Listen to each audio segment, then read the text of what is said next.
బాగున్నారా? నేనమ్మా మీ కుమారి ఆంటీని. కుమారి ఆంటీ ఏంటి హైదరాబాద్ నుంచి ఇక్కడికి వచ్చిందని అనుకుంటున్నారా? రావాల్సి వచ్చిందండి. ఎందుకంటే 15 సంవత్సరాల కిందట హైదరాబాద్ ఎలా ఉందో ఇప్పుడు కూడా గుడివాడ అలాగే ఉందండి. గుడివాడ అభివృద్ధి చెందాలంటే అందరం రావాలండి. రావాలి, అందరం కలిసికట్టుగా చేసుకుంటేనే మన అభివృద్ధి అనేది మన చేతుల్లోనే ఉందండి. కాబట్టి ఆ అభివృద్ధి కోసం నేను హైదరాబాద్ నుంచి నా స్వస్థ స్థలమైన పెద్దరికపాడికి రావడం జరిగిందండి.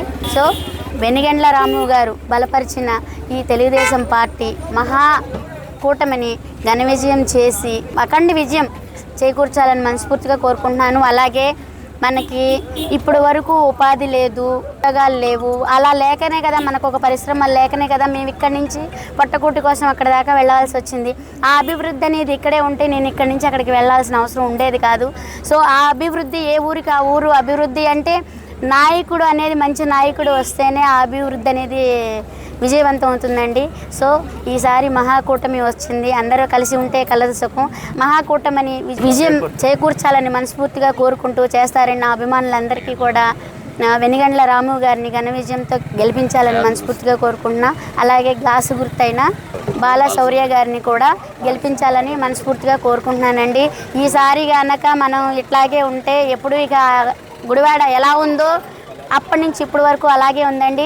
ఈ గుడివాడను అనేది మనం అభివృద్ధి చేసుకోవాలంటే ఖచ్చితంగా గెలిపించుకోవాలండి. అలాగే ఈ సందర్భంగా నేను మన అందరినీ కూడా కోరుకుంటున్నానండి, మన నాయకులైనటువంటి వాళ్ళందరికీ కూడా ఉపాధి లేని వాళ్ళకి ఉపాధి కల్పించాలని, ఉద్యోగాలు లేని వాళ్ళకి ఉద్యోగాలు కల్పించాలని. అనారోగ్యం అనేది చాలామంది బాధపడుతున్నారండి.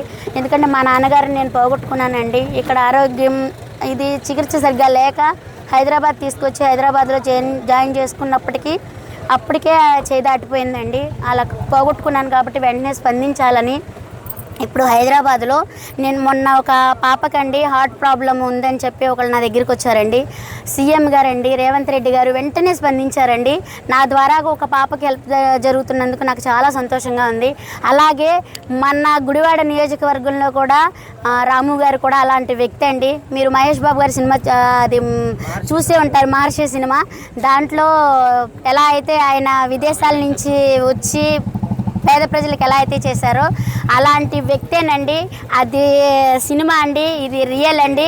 ఈ రియల్ని నిజం చేసుకోవాలంటే మనం ఖచ్చితంగా వెనిగండ్ల రాము గారిని గెలిపించుకోవాలండి.